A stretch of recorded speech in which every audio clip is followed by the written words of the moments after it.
Good evening, YouTube. Wake up, San Francisco. If you came for a well-planned, well-rehearsed live stream, go somewhere else. This is not the show. That's not the one for. This is not it. So I don't know if I've told you about this before, but for the benefit of our viewers, there's something called a fouling shot. Do you remember me telling you about this? No. So in ballistics, if you clean a firearm or a cannon or a rifle, like whatever, if you clean it, it's perfectly clean, and then you fire a bullet out of it, the fact that you've now like soiled the inside of the barrel will change the ballistics of all the following shots, because a dirty barrel shoots differently than a clean barrel. So before you, like, if you're really a precision shooter, before you start zeroing in and doing your target practice and adjusting your sights and all that, you fire around just to foul the barrel. This live stream is our fouling shot. We're just getting one through the barrel. Let's do it.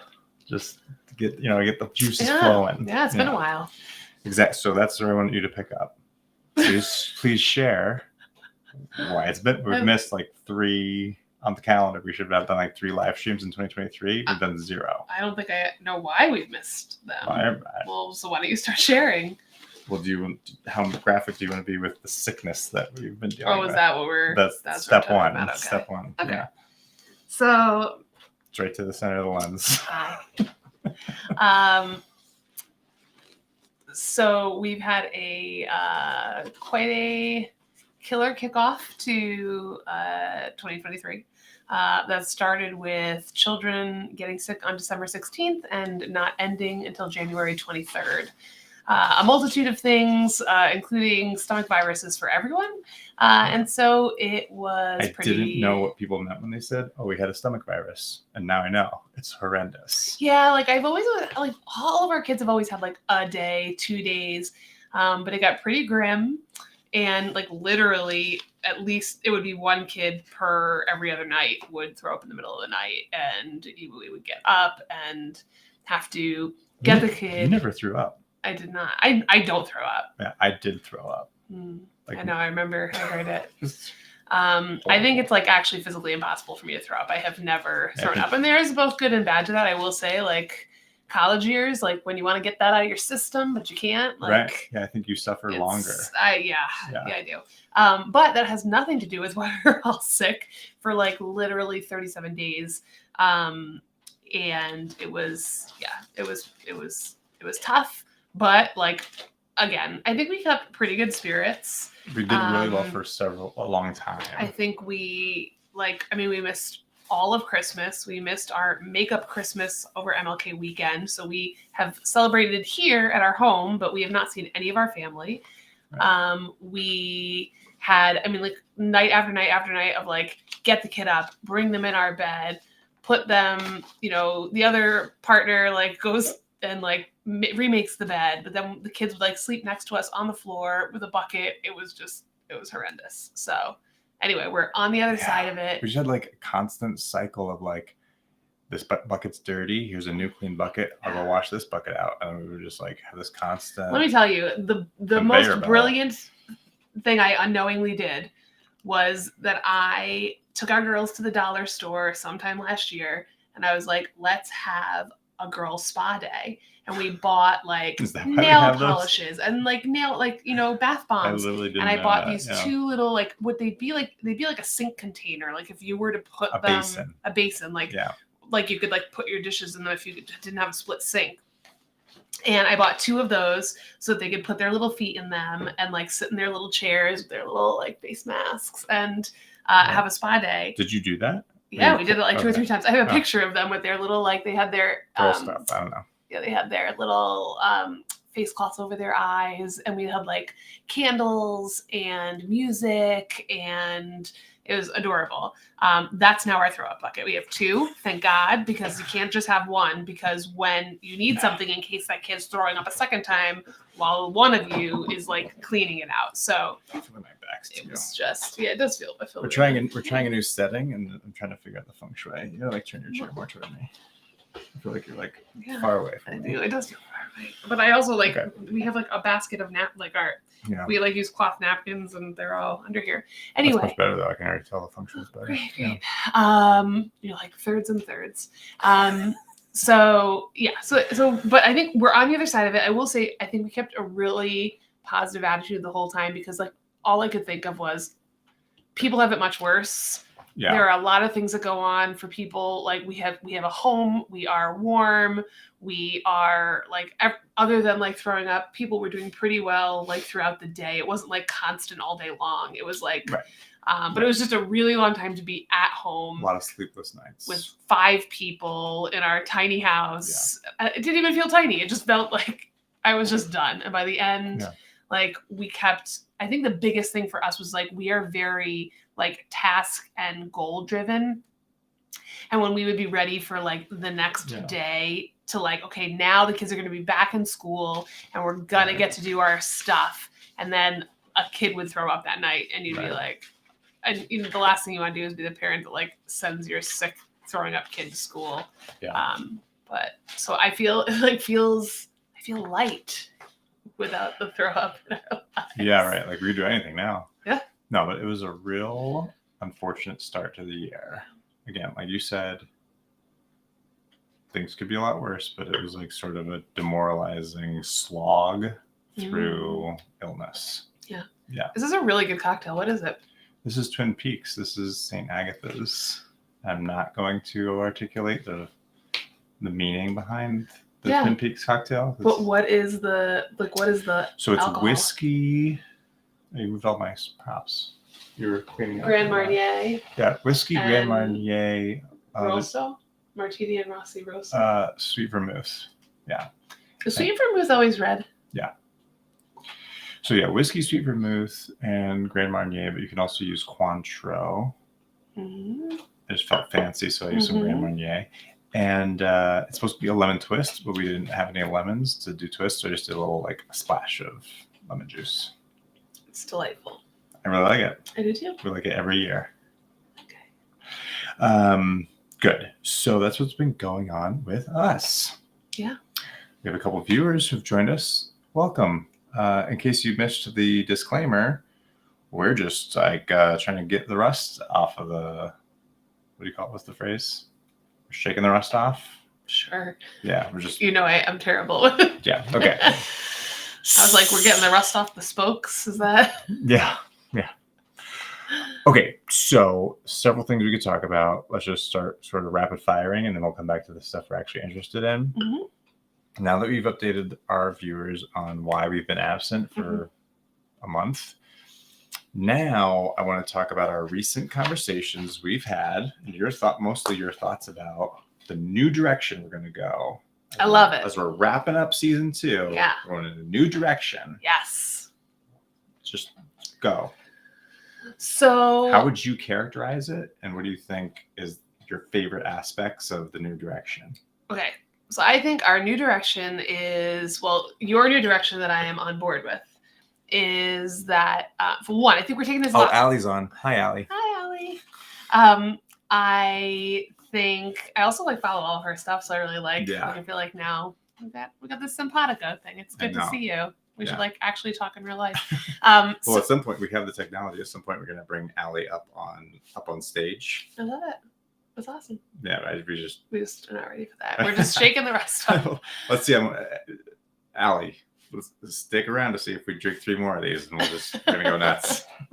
Anyway, go on. Yes. New direction. Okay. So new direction. We are. I think we're taking it like a little bit more seriously, but in a really like fun direction, and making it more user friendly and relatable. So basically, I will be honest, season 2 was not my favorite. You don't have to keep people know that you hated season 2. You don't have to keep bringing it up. You know, like I this is where you and I differ, and I like love your need to really like fully understand and think through and grasp like why we do what we do, and it's just not me, right? Like I'm like, but I think that it was a good foundation and allowed us to get to a good place. I felt like season 2 was a necessary process for us to move into some broader and deeper.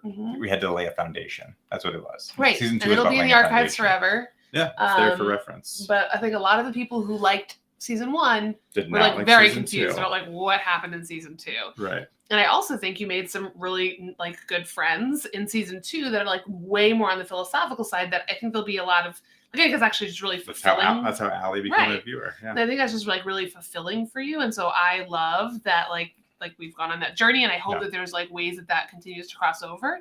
But I'm really excited because as we go into this next phase, we are really going to be focusing on like practical tips and advice, particularly in the realm of parenting, but also still marriage, because we are like, that's where we are in our journey, right? Like we have gone through this. How do we like, is Mr. Homemaker a thing? How do we like live this life? I think we're like getting into some good rhythms, but where we're really lacking is any kind of concerted, thoughtful approach to parenting. Then we both have separate thoughtful approaches. That is our biggest pain point right now. Yeah. Is our struggle. It's not even a struggle. It's just that we have not yet invested the time and effort to do what we're going to document and share through season 3, which is us working toward a unified theory and strategy for parenting. And so I think like we read a lot of books. We kind of like throw around like what is it we want to do, but we've never kind of taken a thoughtful, coordinated approach. I'll share something personal, which is we are. So our son is 21 months. He's still not talking. Is starting to be a concern. And so we are working with early intervention people. We've just started with them last week. The official party line is it's a concern and we're going to work on it. And I'm on board. Secretly, I have been relishing the fact that there's somebody in this house who just like sit quietly with me and not like talk. It was like, I know. Just chilling, just like stacking some blocks, no words. I feel like it's like Appaloosa. It's like a Western when it's just him and me. So I like it. So we've been holding out on doing the thing we need to do, which is to help him to learn to speak.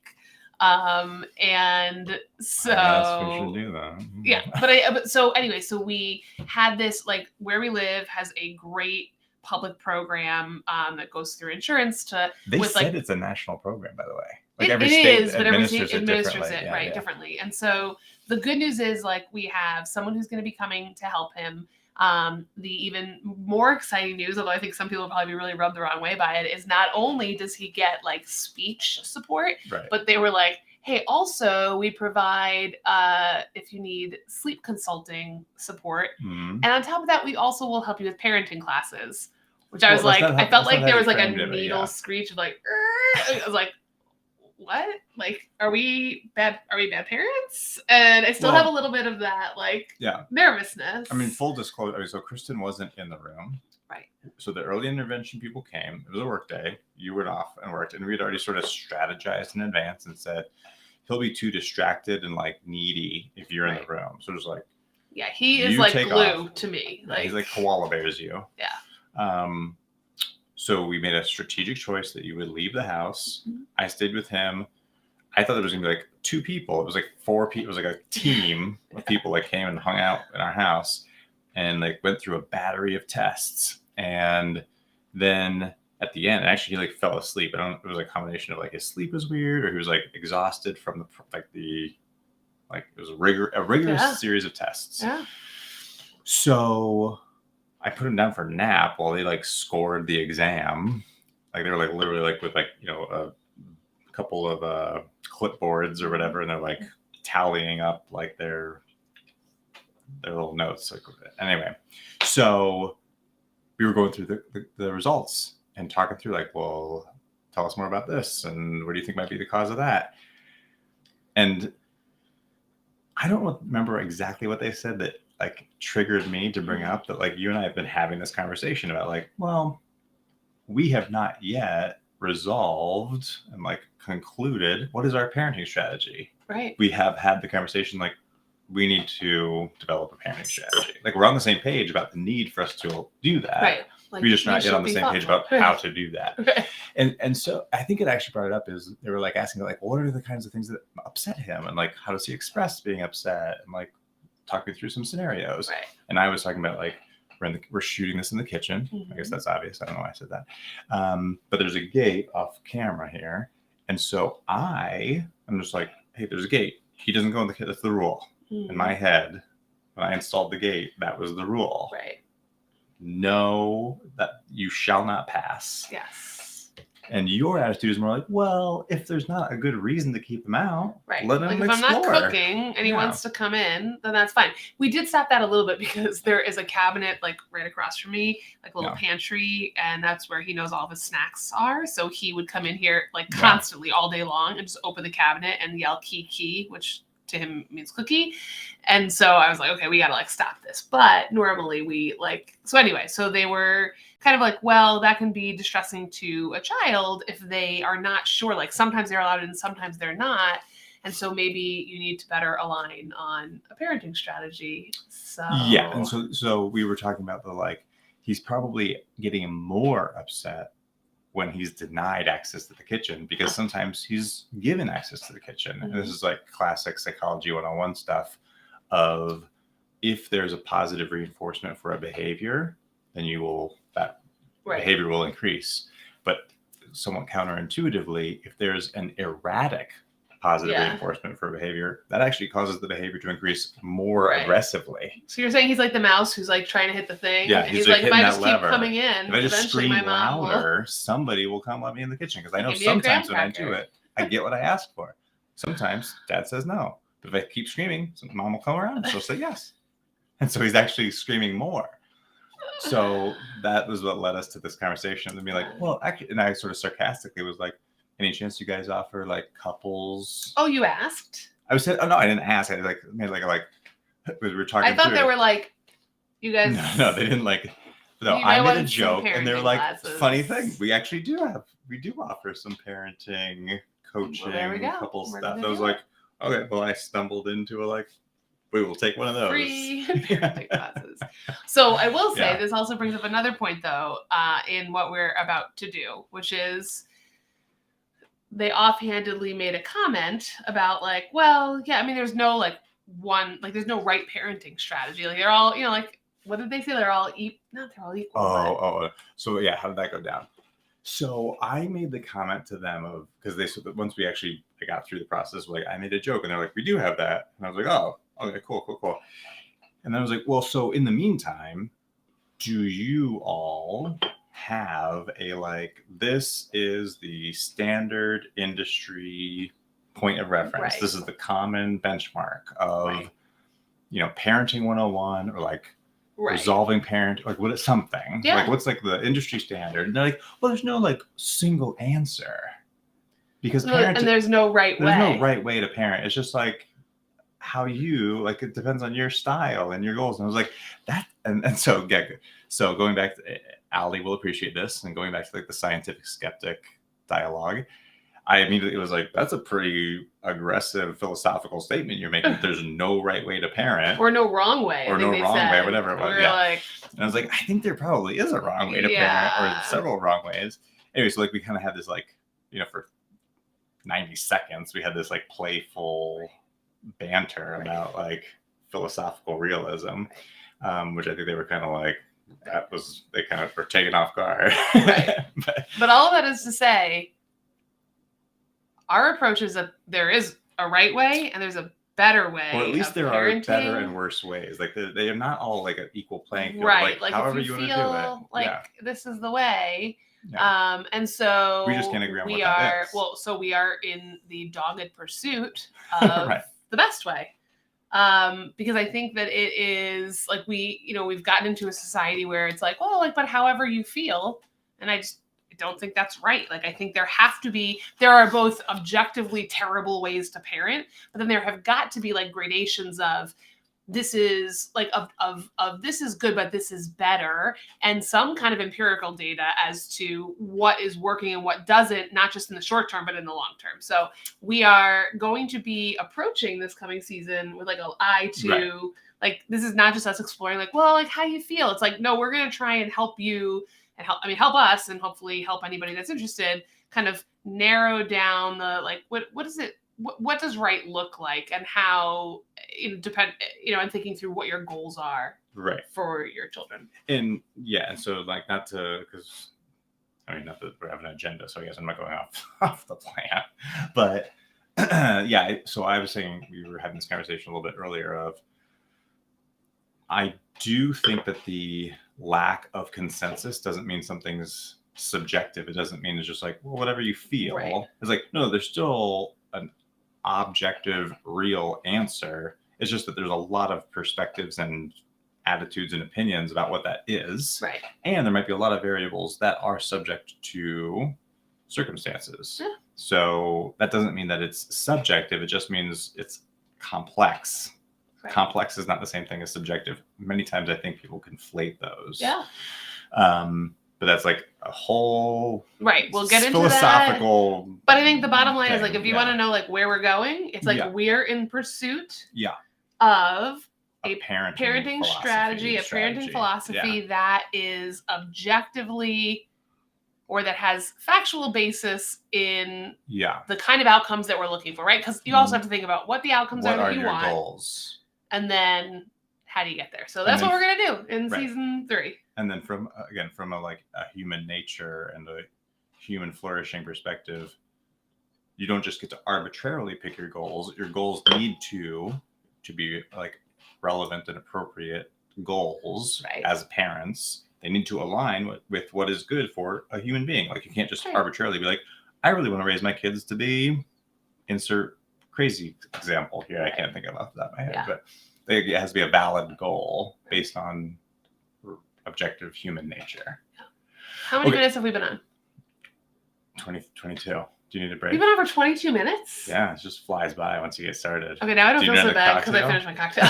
I was like, it has been 4 minutes and I have finished my cocktail. I know, yeah. It has not been 20. Just grab the bottles. We're not gonna shake it. We're just gonna start pouring in the glasses. No, I mean, I'll wait a little bit. Okay.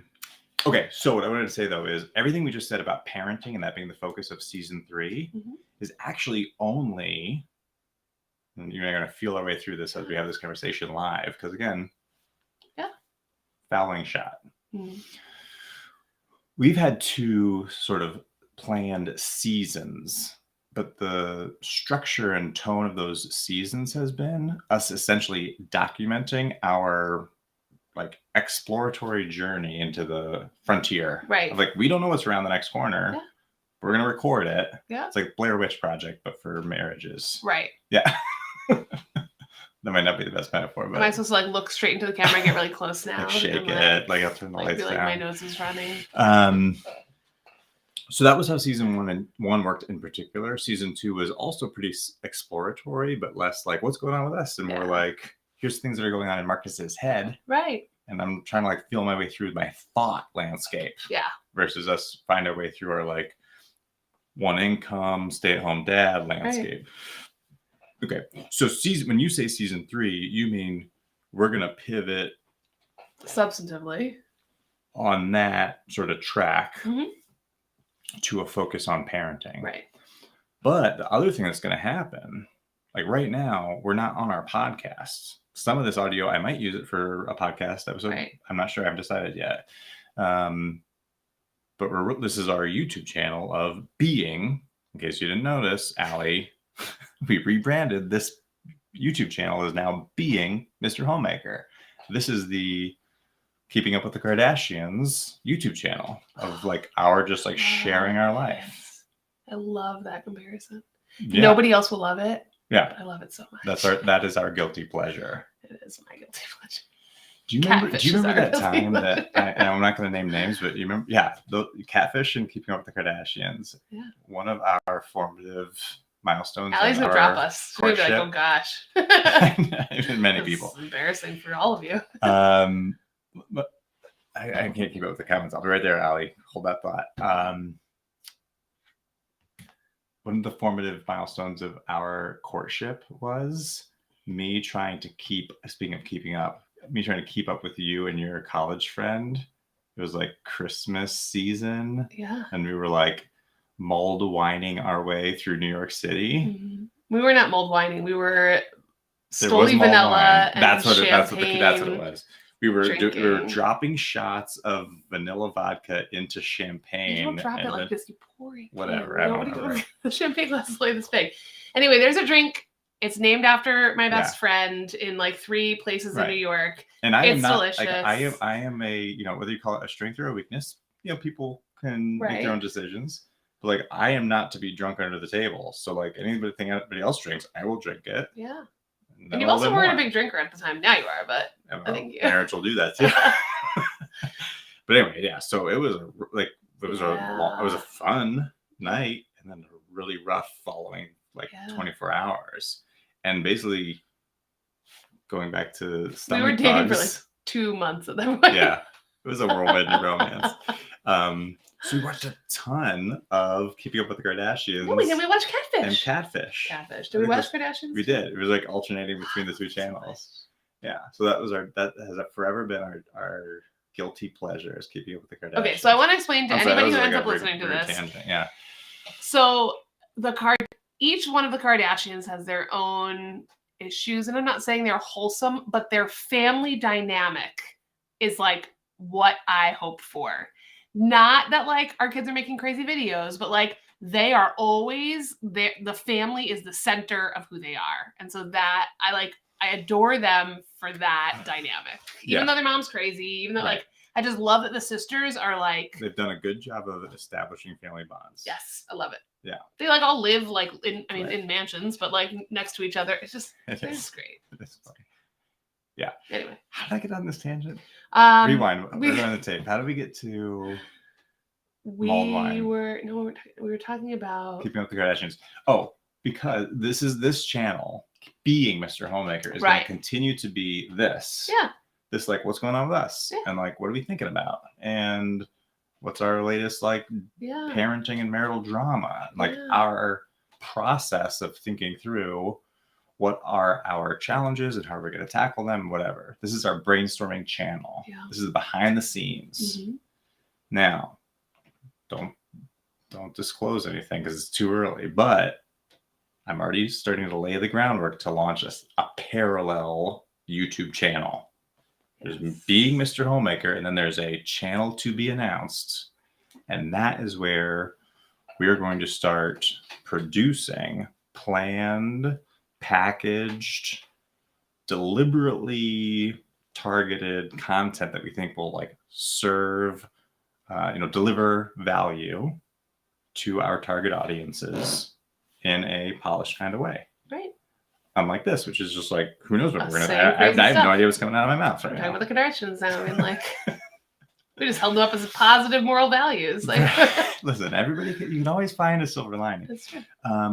But yeah, because the difference is, what I've learned recently is, the algorithms on YouTube are such that we would either have to abandon everything we've done and be like, we're going to stop everything we're doing. Right. Or if we want to create this new kind of content that's targeted toward a particular demographic, it can't coexist with the stuff we have now. Right. The algorithm hates that. It's too different. I think the ultimate thing that we've recognized in the first 2 seasons of this, right? Because we're talking about the algorithm, for instance, is our goal with all of this. Well, we've had multiple goals, but yes, is to reach people who are either is to, 1, put out a positive message about what marriage can and should be. Mm-hmm. 2, to reach people who are either contemplating that or are about to take their step into the parenting journey, right? Like, you're just newly married, you're about to take that step. And so I think what we've recognized is we enjoy doing this, and we're meeting some great people as we go through this, but we only can, we're only reaching a very small portion of the population. We want to be able to reach more people that are at this part of their lives, so that what we are taking the time to learn and read about and all of that is helpful to someone else, because it's already helpful to us, and we would be doing this regardless. But if we can hop on here and help people not have to read a 300-page book and say hey, here's the great stuff, here's the not so great stuff, then y'all got busy lives. Well, I'm like something Southern. It's because I'm getting ready to go to getting ready to go on a trip with my best friend to South Carolina, the same mulled wine friends. Yeah, my mulled wine friend. Yeah. My best friend from college, and I like, and so I'm watching all the Southern shows. But anyway, so that is to say that we are like, not everybody has the benefit of a stay-at-home parent, nor do they have the benefit of 10 years of experience in the marriage and family life. Right. Some people are like way out there, like we have been doing this for 30 years, but I feel like it's really helpful to have someone who's like navigating it now, right? Like we're trying to figure it out now. Bingo. And that's what we want to be able to share. So that's why we want to be able to change this channel, is so that we can help reach more people. And Allie gets it too. She said, like, yeah, we're trying to develop evergreen content, and that's exactly right. Is we're trying to identify. Clearly, she knows what she's doing. Yeah, she knows stuff. We should be talking to her much more. But yeah, we're trying to say we've had like long meandering conversations, and some of our like most downloaded audio only podcasts from a year ago before we started camera, video stuff, are things that we discussed over the course of like 3 or 4 weeks. Right. You have to listen to 6 hours of stuff. Right. And in there are some valuable insights, some lessons learned, some experiences that are worth sharing. But you got to like really be committed to like listening to a lot of sort of not just lack of like edit. Like I wasn't editing the same way back then. We were just like, it was like us in our kitchen, like hey, look, or our bedroom, wherever we were at the moment. Without any. Let's just talk. But people don't get through. They're not going to slog through that. No. So that's part of it. Is we're going to create some evergreen content in a condensed form, prepared for delivery to a target audience. Right. So that's a big piece of it. Part of our thesis that kicked off season 2 is my conviction that, based on, and I'm not gonna repeat the litany here, but like based on all the changes in society and marriage and family life over the past few decades, if you're 25 or 30 or 35 today, you have a greater need for real-time guidance than any prior generation did, because things have shifted around and underneath you in a way that whatever your parents were doing 20 years ago is less helpful today than it was for them when they were 30, looking back 20 years, et cetera. So that's a big piece of it. And then there was something else you said that I wanted to riff on, but I can't keep that many things in my head. That's all good. Okay, good. So actually, let's take a quick intermission. I'm going to put up a graphic. We're going to make a new cocktail, and we're going to reconvene. And are we like turning it off, or we'll be muted? Okay. So this is like an official intermission on the fly. Okay. Go get a drink. Everybody go refill your cocktails. I'm going to do that. Also, you're going to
Allie, we're live.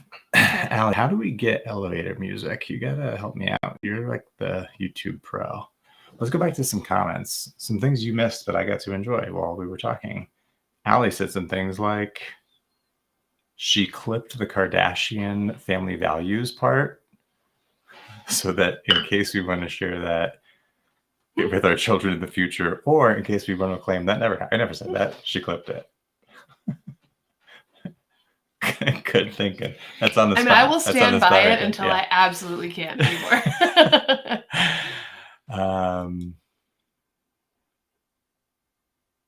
So apparently Allie is a self-taught digital marketer with her own business. Wow. Do you like working for free, Allie? Because I will hire you today. But eventually we'll pay you. Right now. No. She doesn't make the business decisions in this as it pertains to Mr. Homemaker.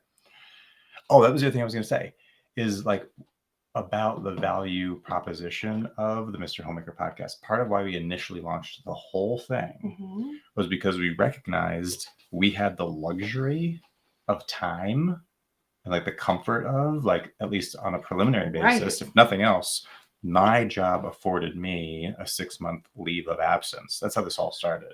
It's because we realized we have a 6-month window to sort out our life. And most places don't have that. Right. So we said, for several reasons, but one of them was there are so many people who must be dealing with a lot of the same challenges and decision points that we are about 2 income versus 1 income households. There was COVID, was still kind of a big thing then. I just found out our neighbor got COVID the other day. I was like, people are still getting COVID? I forgot about COVID. I was I got to start wearing masks in the grocery. I thought about that when I was at the grocery store with the kids. I was like, what am I doing? We're getting real lax. But we recognized there's a lot of people who must be struggling with some of like daycare, or childcare, work-life balance, commuting, COVID challenges, or like just general family and work challenges that COVID brought into, a fever pitch. But we had this opportunity to say, like, well, because of this luxury to take a leave of absence and our ability to, at least at that time we knew, we can weather 6 months of 1 income. So we said, okay, we should document our journey through what are our options and what decisions are going to make, and like how could this might be helpful to other people. So that was part of it. Launched all of this, and now that we're in this new phase, I say new phase, we've gone through several phases at this point, but we're still in the place of we know we can live off 1 income. We've made several sort of value decisions and sort of cost benefit decisions about me working or different childcare scenarios, and so we've been wanting to share that. But again, like we just didn't do it in a way that was like super efficient. It wasn't succinct and well packaged. It was like this. It was like this rambling conversation, which I enjoy.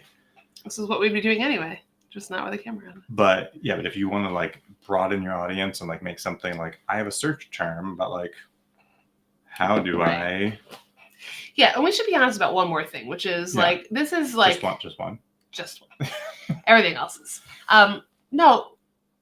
This is a forcing function for us, right? Yeah. Like this is how I keep your attention.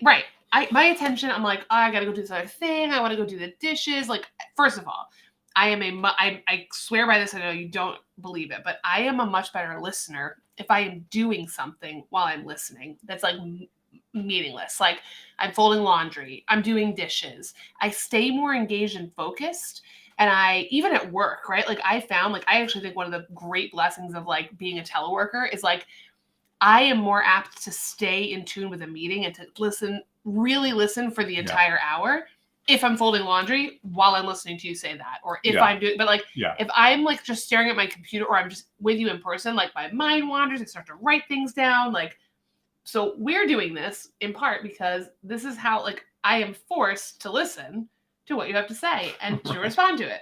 Right? Yeah. I can't be like, I was texting my best friend who I'm going on this trip with, but like, yeah. So part of this is just during intermission. You mean, right. Even just a minute ago. But I do like. I think that like that's another reason. Like this is not like this. in some ways it's this altruistic, like we want to help other people, but it's also like we have to do this because we would not be able to have these in-depth discussions if we weren't. I fear that we would not. Right. Yeah. So have a podcast. You all should do it. Well, that's the sort of the irony, right? Like, I don't think our advice can be everybody should start a podcast. I think for us, it is super helpful. Right. And I do hope that by us having a podcast and now YouTube channel, we can provide people with some of the collateral benefits of us going through this process. And they're like, oh, if nothing else can, especially once we package it, people can realize, oh, I should have that conversation with my wife. Or that is I hadn't taken the time, or I haven't been able to find the time to identify the right conceptual framework or the right way to raise this issue about this parenting conflict we're having. We are going to do that work. So if nothing else, other people can be okay, let me skip the meat grinding process and get to we need to talk about this. Yeah. Okay, good. So I think we maybe beat that a little bit too much, but that's what live is. Also, Allie is on your side about doing two things at once.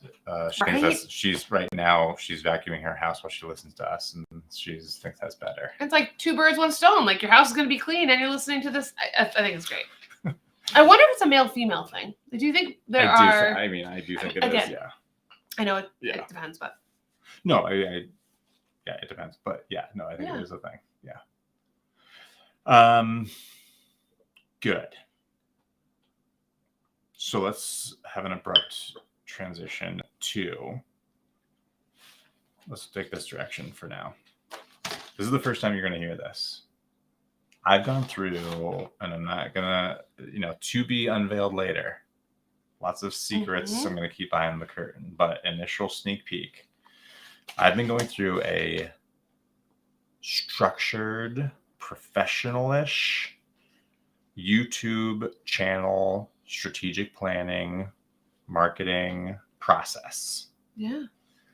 And I've come up with a list of 10, really 13. We'll see how many we get to. Types of content we could develop.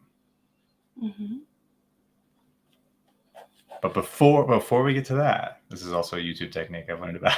But first, I want to ask you, Kristen, what was your favorite thing we talked about in season 1 back when we were just pure audio? We were just doing the ins and outs of household management, day in the life stuff before we got into the philosophical things. Allie and others who are watching this, they only know us in season 2. Right. They haven't gone back and listened to season 1. Yeah. So since none of that content is available on YouTube, and that's our new home turf of YouTube, what do you think your top priorities are? What do you think this is where we should start? We should repackage our and I can bring up a list if you want. I'd like to see a list of those. All right, I'll bring up the list from season 1. I think first and foremost, while you're bringing up the list, the family strategic plan or your marriage strategic plan, and that is the foundation of everything. It is episode 0 for we make our decisions, right? Am I going to take this? Am I going to take this job? Do I want to go for this big thing? Does it align to the vision we have for our family, financially, emotionally, relationship-wise? So, I think I would do that for sure. Yeah. Do you want to make that bigger? So that would be my first thing is setting your strategic plan and vision for your family. Oh, that doesn't work because you can't just read the whole thing. Okay. And then we talked about, so we started off with our backstory and we talked about strategic planning in season 1, week 0. Yeah. And then we launched into, because we said our daily and weekly schedules and chores. At that time we said our inability to move the ball forward to get better as a couple and as a family is limited by the inefficiencies of our household routines. Right. We were all over the place. We had no systems in place. And we said, we need to focus on this to get more efficient and buy ourselves time to build from there. Yeah. Do you think that was good? Do you think that should be one of our focuses? Or you're like, actually, that was like a waste of time. No, especially if you are like newly coming to a relationship or a marriage, like or I you're think, starting with kids. I think or starting with kids where you're like, oh, things have to be done at certain times and in certain rhythms, right? Like for instance, as Allie brings up vacuuming, I can't vacuum during any time when our 2-year-old is around. I may not vacuum because he's afraid of the vacuum. In fact, I was at there's the MomCom. Those of you that heard Kristen Benito, I go to her workout classes. Week 16. Yeah. I go to her workout classes. Week 17. Sorry. And at the end of so like she has childcare. You can bring your child. And I'm like, oh, it's like good to get our son out. He goes. Yeah. He hates it right now, but we're only the 3rd time. Yeah, I feel like you got to give it like. You got it, yeah. But like now we get there and he like cries because he's like, why am I being put in this room? Yeah. But bottom line, at the end of it, she vacuumed and I was like, oh god. She was cleaning up the studio and I was like, this is gonna go poorly. So, for instance, I have to get into a rhythm because I cannot vacuum while he is there, nor can I vacuum while he's napping. Yeah. Because that's too loud. So it's basically like when he goes out with dad, I can vacuum when he's in daycare. Right. Like yeah. But again, like just like setting that rhythm. Was it today or yesterday? I vacuumed when you took him somewhere. Yeah. So I think setting that rhythm is important for that, and because it's not just you, so you're splitting those things with a partner. So like all of those things have to kind of be thought out. Yeah. So I think and I think the other thing is we were not tracking I think it's good to have like an ideal of your bathroom should be cleaned X amount of times a week. We had no shared baseline of that. We're just like, I was like, it looks dirty and I'm going to clean it. But it wasn't like at least once a week you should do this and at least twice a week you should do this. Right. So I think having that structure is important. Now then after that, we got into, again, this is one of those examples where we spent 3 weeks, because this was our old structure, is we would spend a week, we'd like sort of scope a problem. Yeah. And maybe do some initial, like, what is like the going, like, common point of reference about like how to solve that problem. And then the next week we'd talk about like, okay, let's pick a solution or like develop a course of action. Right. And then the 3rd week we'd say, how's that going? Do we think we're on the right track? And so like we had a very deliberate, but like very drawn out, like 3 episodes in a row, each an hour plus long on the same topic. So to kind of like get through a content, you know, like listen to 3 hours of stuff, which is not apparent. I'm told the kids nowadays, the 25 to 35, they don't have that attention span. They don't have that attention. That's not a thing they do. Right. So anyway, so our next topic was shifting away from household routines to more broadly time management and like workflow optimization. So that sounds really consultancy. It was super consultancy. But like that's where we talked about things like I need elevator music, Alley, cattails. Oh my gosh, this interface is not right. Lesson learned. So where did we find where we land at? This was like built up to when we had our first special guest on ever. Of Allison and Jeffrey, and we talked about like how they optimize their household routines to maintain an efficient household, and we're still just chasing that rainbow. So I mean, I think all of that is great. I don't think we need to go episode by episode, which is what we're starting to do. I was trying to go topic by topic, but yeah, now so I'm trying to. We've gone through like I think like okay. So you're right. I'm sorry. Let me jump ahead. We did time. The next big topic was money. Right. Let's go by like this was like our columns, our like lines of effort, our strategic building blocks. Yeah.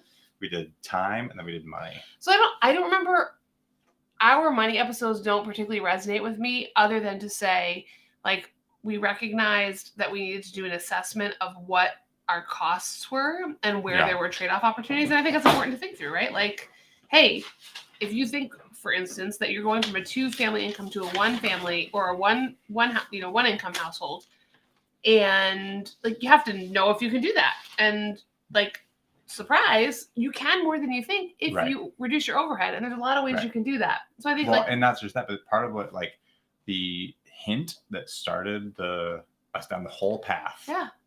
Part of that initial decision to be like, maybe I should take a leave of absence. Maybe we should like start all of this was the recognition that the cost of childcare, particularly at that time, depending on the number of children you have, all these different variables, but much to our surprise. And I think it would have been a huge surprise to 25 to 35-year-old us, right? Which is part of why we're trying to share our experience with people slightly younger, right. Is when you're in college and you're picking your major, and you're like in your mid-20s and picking your initial career decisions, and you're envisioning your life in the future, you might not have the insight, the foresight, the knowledge in that place when you're at the decision node to recognize the cost of childcare, for example, and the costs both financial and in terms of time and quality of life of commuting,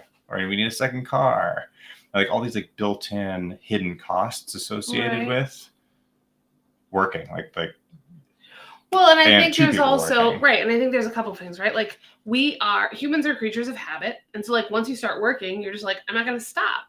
And so I think one is it is we would not have paused to think about it had COVID not happened. Right. And I think the reality is you need to take that pause. The second thing is it's almost like a gateway drug, one kid, right? One kid, daycare, $20,000, $30,000. Okay, I make this much. Yeah, once you have 2 or 3 kids, it's the frog with the water. Right. Then you're now 3 kids, that's $90,000 a year. If you make less than $90,000 a year and you have 3 kids in daycare, quit your job. And the third thing is there was a concern over for a long time. I think that it has gone by the wayside, especially because of COVID, is I can't leave my job because I'm how am I going to explain where I went, the gap on my resume.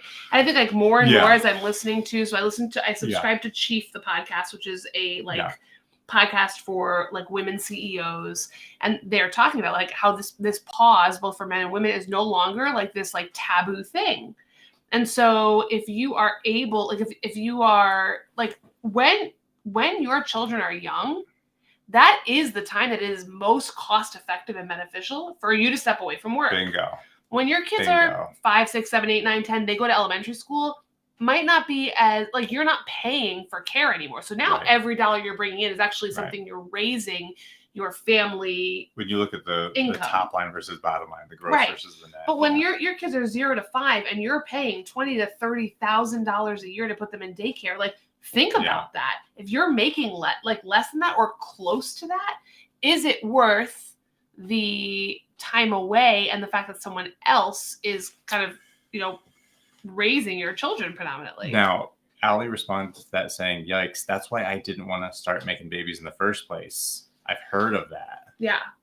I want you as a woman, as my guest on the Mr. Homemaker podcast, because this show's about men. It's my house. So I'd like you to respond to that while I use the bathroom. Yeah. No, but so I totally hear you, right? That is an absolute, you've got to, it is a crazy thing to think about. I think what changed it for me was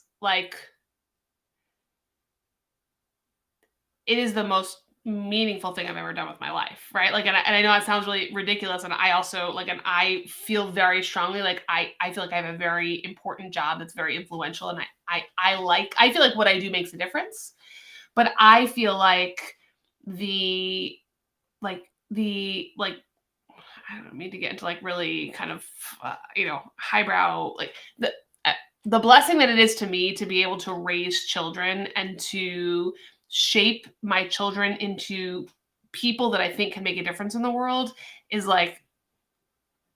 it's the most amazing thing that I've ever watched. And I think if you don't ever have children, I don't know that you will ever be able to feel that, because I probably could have gone through my life and never really realized that was a thing. But now that I have children, I'm oh my gosh, it is fundamentally shifting in the way you are, and it requires me to be way more self-examined than I would have ever been otherwise in why I do what I do and what I believe. And I just feel my life is fuller because of being a mom.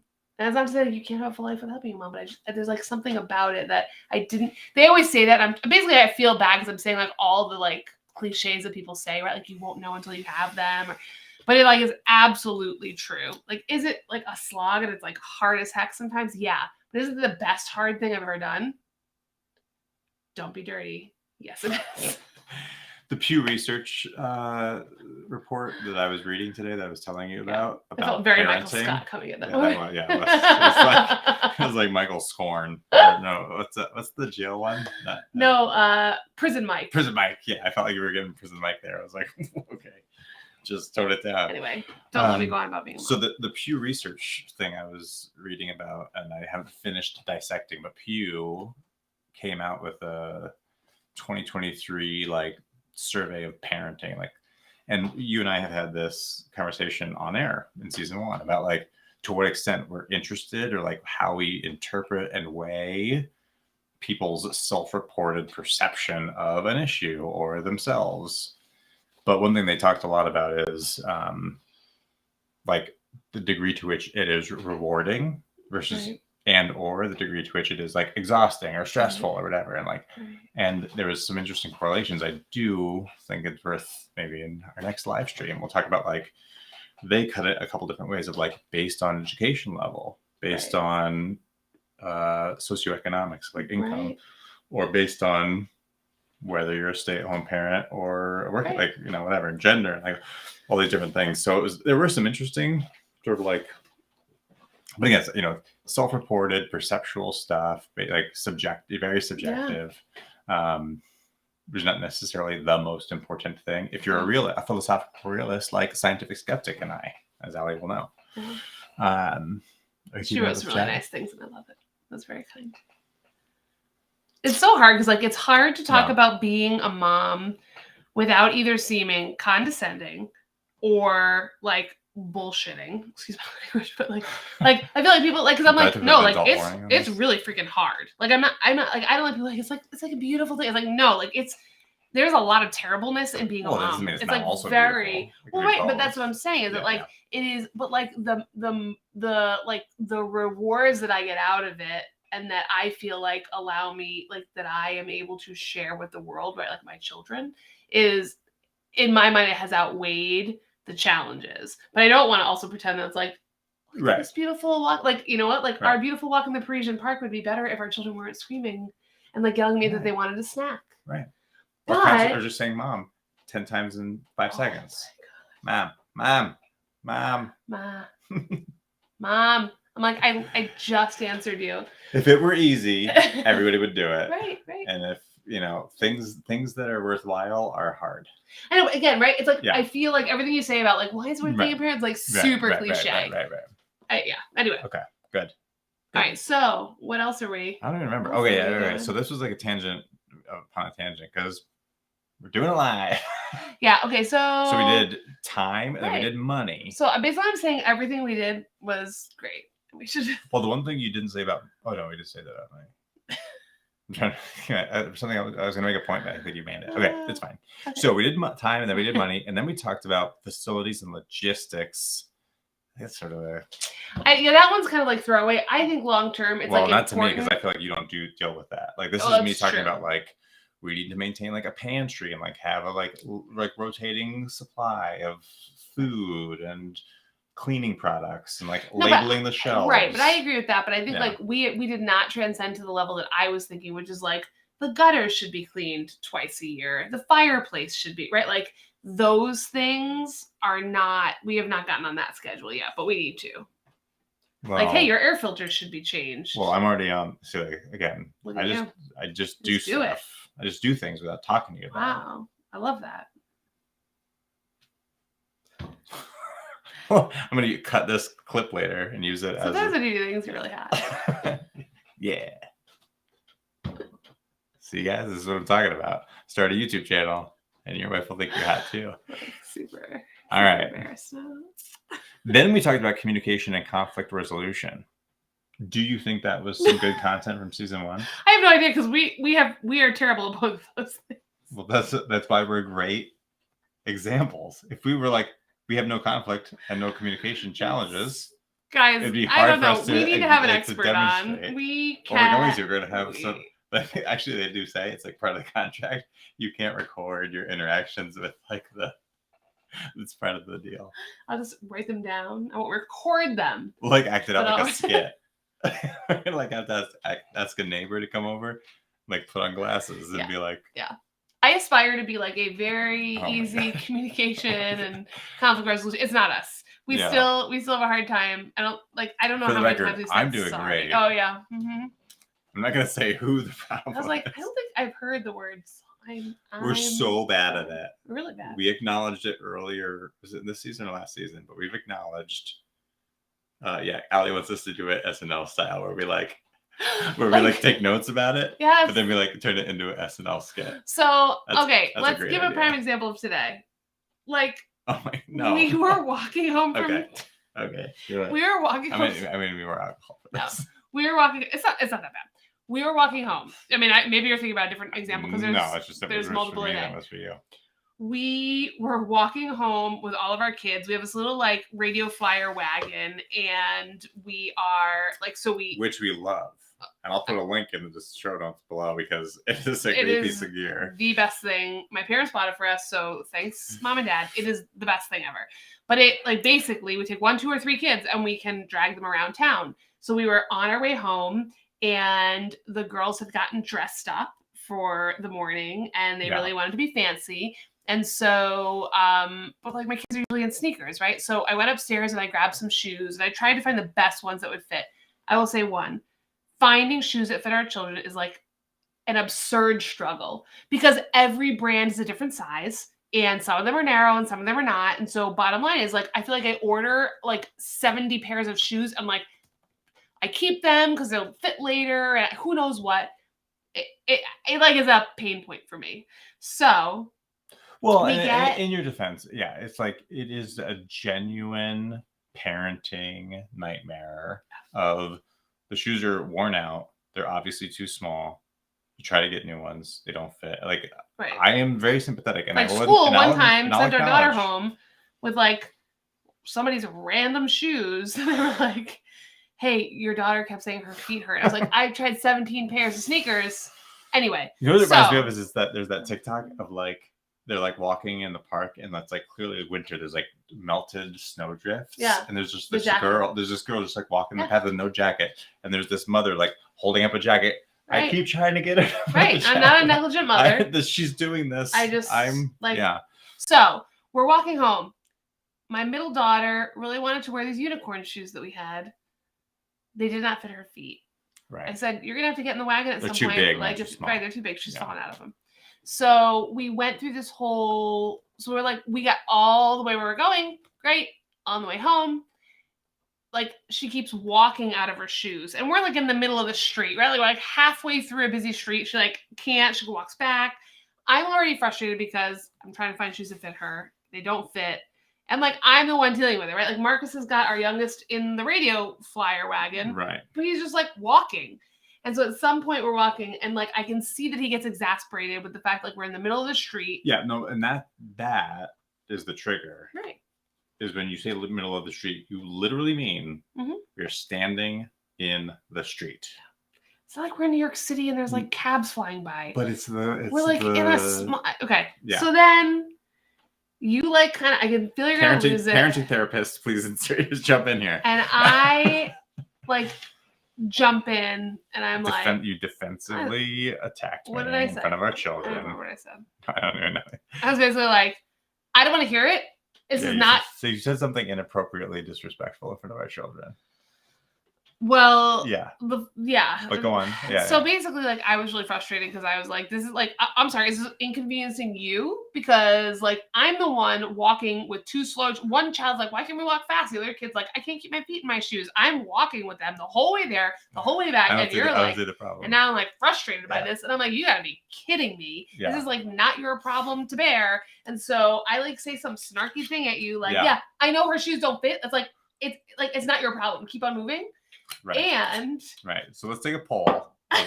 No. Who thinks that was an appropriate response? No, it was because I was this shoe thing is my daily struggle. Yeah. I have a bin. I have a Tupperware 60-gallon container. I don't know if that's a real thing. I don't know how to do a poll. I have this container of all these shoes, and like how many of them don't fit our kids? I can't because they went from one to the other. Yeah, no, we have an absurd number of shoes, like snow pants. So anyway, we got a fight. Long-time listeners and will then know. I'm like, I said, like, it was just like we just had this. No, we had a fight because then I was like, hey, I'm like, I'm sorry that I said that, blah blah. And then you're pissed off, and you're like you wouldn't accept my apology. And so then we get home, and I was like, so I literally had to just say some like. Your retelling of this is not how I thought it was going to go. Safe word that wasn't even really. I was like pineapple. Yeah, pineapple. Because I'm basically trying to get to like anything diffuse, of like diffuse the like situation. how do I diffuse this situation? I don't like. So I think that's one way, right? Because we have a very hard time. I'm like yelling. Diffusing. We have a very hard time moving on. Like right, we have, like we're like at this point where like I don't even care anymore. How do I like? It's like I'm done. It's like a Cold War nuclear disarmament problem. So like we're both like armed up, and then we're both like, I don't want to be where I am. Usually a short discussion. But I don't know how I don't want to disarm.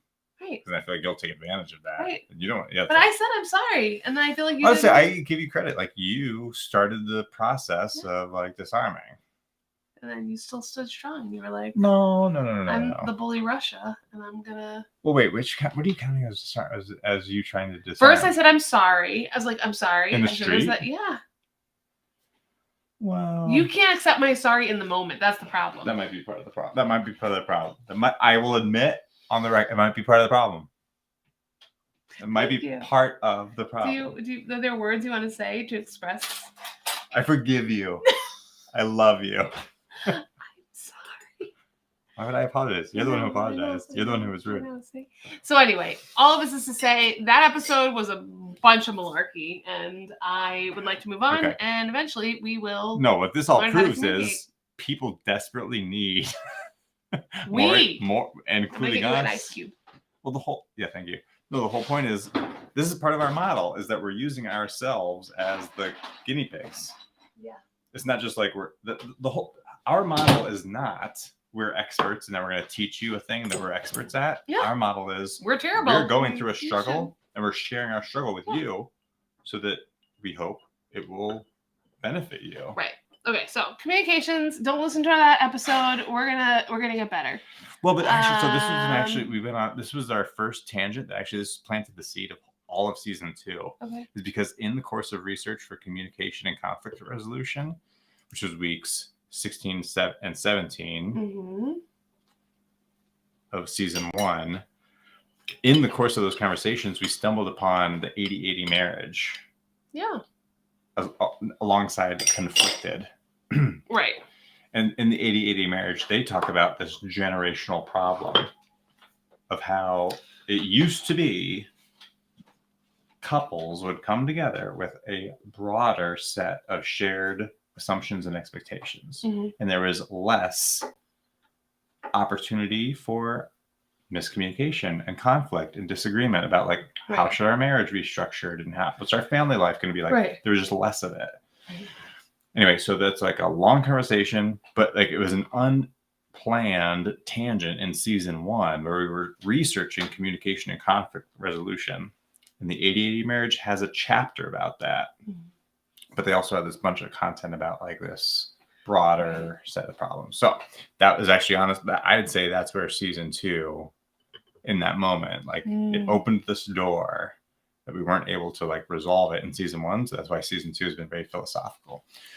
Okay. Then we moved on to no, my browser is glitching out, and that's why it looks like that. Okay.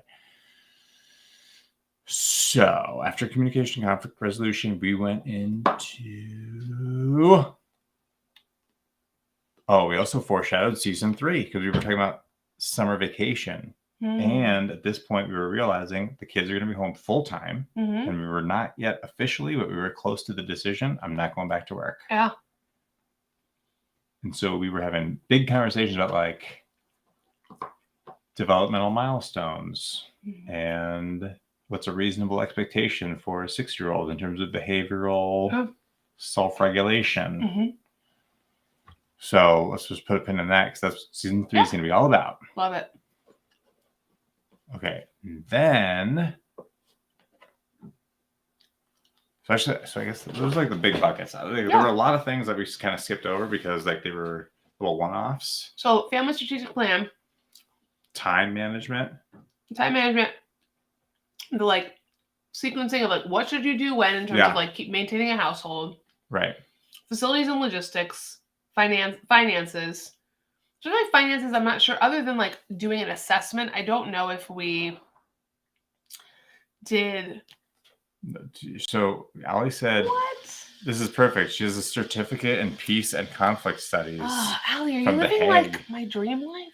Hey, you're living your dream life. I'm also living my dream life, but we talked about State Farm Service Officer. Just saying. Yeah, we Did you know Scientific Skeptic? He worked at the UN. Like that was a big chunk of his professional career. He was actually on staff at the UN. Did he have a ponytail then? Why do you ask that? Does he have a ponytail then? No. I thought he had like long hair. Am I like Miss Allie, does Scientific Skeptic have a ponytail? I don't know where Kristen got that idea. I don't think yet. I think you're picturing somebody else. No. He was like smoking the whole time. He's smoking, but he doesn't have a ponytail. Where do you get a ponytail? I don't know. I think you just picture with it. You're like, I thought this is like a weird, like. It's like my dreams. Why'd you get yourself ice cream but not me ice cream? So this isn't my ice cream. Don't tell me, tell the camera. Explain to the camera why I don't have any ice cream right now. You have a cocktail. That's fair. Why do I not have one? Should I answer that? Allie says she doesn't know. Maybe he does have a ponytail. Maybe you're right. I swear he did. I don't know. Anyway. This is like The Office with the mustache. Stanley. Okay. Does Stanley have a mustache? Does Stanley / Scientific Skeptic have a mustache? Let's go back to the ice cream because this is basically our 4-year-old's ice cream that she ate half of, and she was like, "There's too much stuff in it. There's just peanut butter and chocolate peanut butter cups." I don't think he does. Also, apparently, I pinned 4 messages. I don't know how any of this stuff works. Okay. In my mind's eye, he had a backwards hat. He did have a backwards hat and a ponytail. Sometimes it's backwards, sometimes it's forward, sometimes no hat. I've only watched him once for 8 hours. I don't think because you watched it. That's right. Because Kristen watched it live. Unlike from our room. For viewers of our channel, have seen the 1-hour-ish version that I edited. You know, I watched 8 hours. Yeah. From our room, and I was like, "Shut up." Okay. You can't unsay the stuff live. I know. Yeah. Okay. It was a long night. It was. Yeah. And the next day was even longer. Okay. Yeah, it was a long day. That's right. Oh. All right. So season 1, we did strategic planning. We did time. We did money. We did space. That was this time, money, space. It was like logistics and facility. Oh, yeah. Yeah, that was like where that came in. And then we did conflict, and we started in parenting. And those 2 things we didn't really resolve. We just sort of opened the door of conflict and communication, and the open door of parenting. Mm-hmm. And then season 1 ended. Season 2 then became like philosophical because we were like picking up that thread from the conflict. I stopped listening. You stopped listening. Most of people who listen to but it was like a trade-off. It was like there were most people who were our loyal listeners to our season 1 podcast. They were hooked on our season 1 content. Right. When I said we're gonna get real philosophical, right, most of those people dropped off, and then we picked up a bunch of new people. Yeah. Now we're gonna bring those people together. Well, we're gonna one supernova podcast / YouTube channel. All right. What's going on next? Can I go read my book now? Almost. We're almost there. So this is gonna be the last. This might be the last. Guys, I'm in a book club, and I'm sorry. I'm in a book club, and I am cramming. I gotta get this done in 72 hours, which, if you don't have kids, sounds like a perfectly reasonable amount of time. But if you have kids and you're working, I fall asleep by 9 o'clock. Also, it's almost midnight. If you don't know, when you're married and you have children, book club is code for women getting together and drinking. Kristen is just a compulsive teacher's pet who actually does all the homework instead of just like. I thought you were gonna say a compulsive drinker because it's all. No, bottom line is I'm now in 2 book clubs. One, which they actually discuss the book. A second, where all we do is drink wine. Both of the books are terrible, so I'm looking for a third book club that reads substantive books where we have meaningful life conversations. I'm going to do Walter Cronkite. Okay. So before you go, I'm going to rapid fire through some stuff. I want to hear your reaction. Tell me. This is my top 13 list.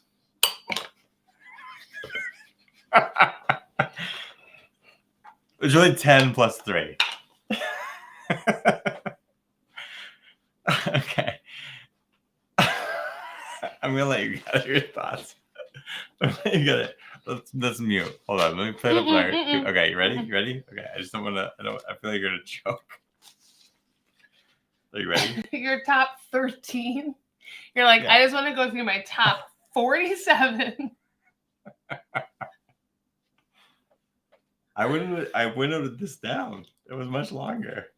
Mm-hmm. Okay. No, speaking.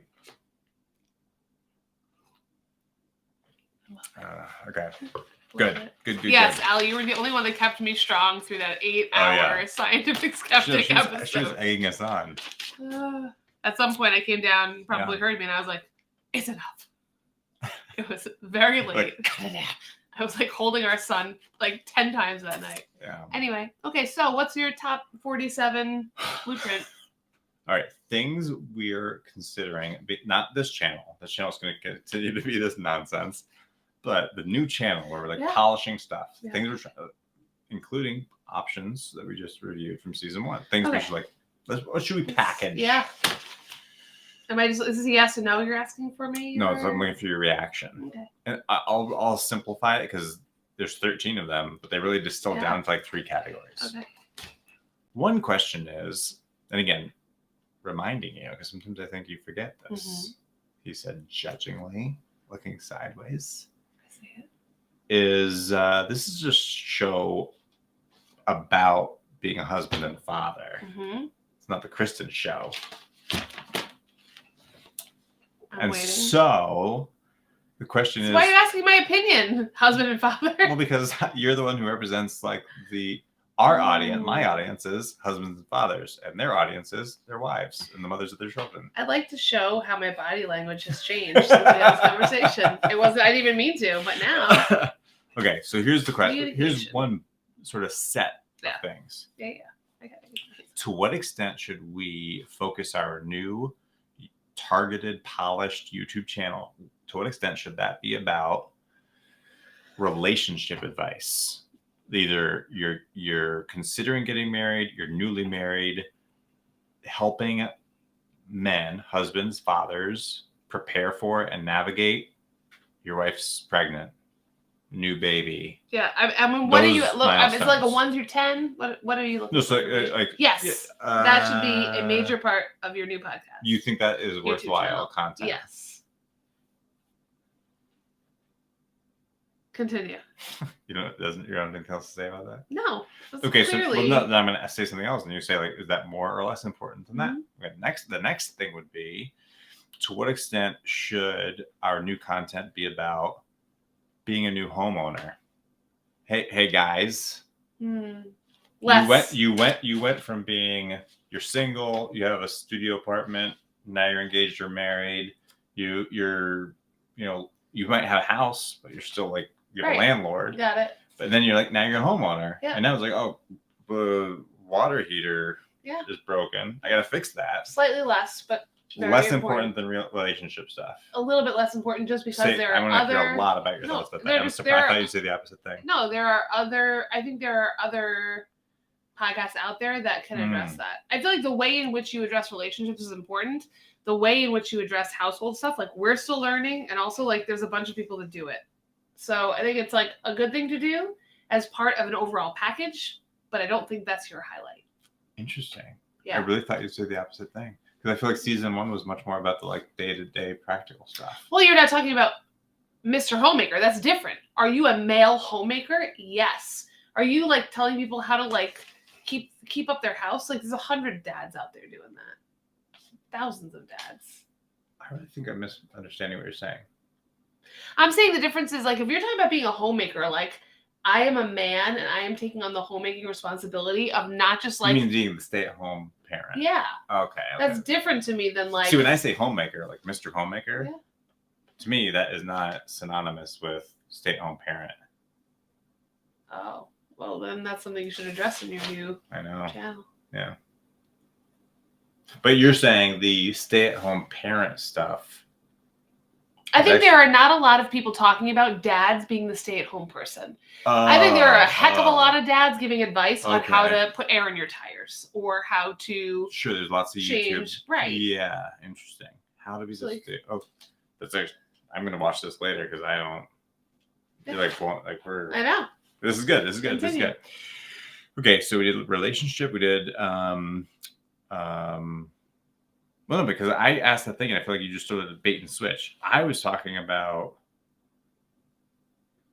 like you said household DIY stuff. Yeah. I was talking about like fixing the water heater, and you talked about being a stay-at-home parent. Right. What I'm saying is, I don't think stay-at-home moms don't fix the water heater. That was a weird like switch. Okay. What I'm saying is like I don't think you need to have on your YouTube channel how to snake a drain. I think like you should. I just filmed out this good content. I get it.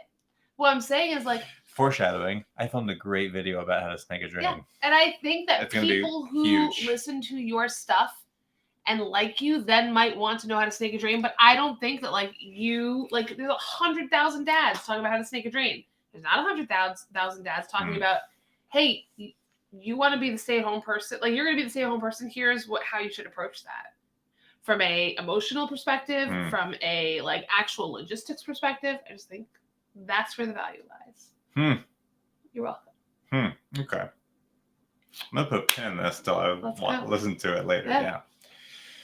There's no pin. I'm right. Go ahead. Okay. So then the next one will be parenting. Yeah. To what extent do you? Well, you think that's the most important for our marriage. Yeah. To what extent do you think a YouTube audience wants to hear me packaging content for them about parenting? 100 million. Because particularly men. What is your perception of men's? I don't think men watch anything about parenting. I think they think it's the wife's job. So you think there's no appetite for it. By the way, that's exactly what the Pew women said. Yeah. The men on Pew did not agree with the women on Pew, but the women on Pew thought men don't care about parenting. Yeah. I am responsible for parenting. Yes. And the men were like, my wife doesn't listen to me. I will tell you, my book club alone is like as if they're like husbands are inept and she's like she basically said like if my husband were the babysitter and I came home to what I came home to, I would have fired my babysitter. Like that's a problem. If your husband can't be the person that stays home with your kid for 2 hours while you're at book club, like I think that's an issue. So I do think that I think there's a lot of value to be shared there.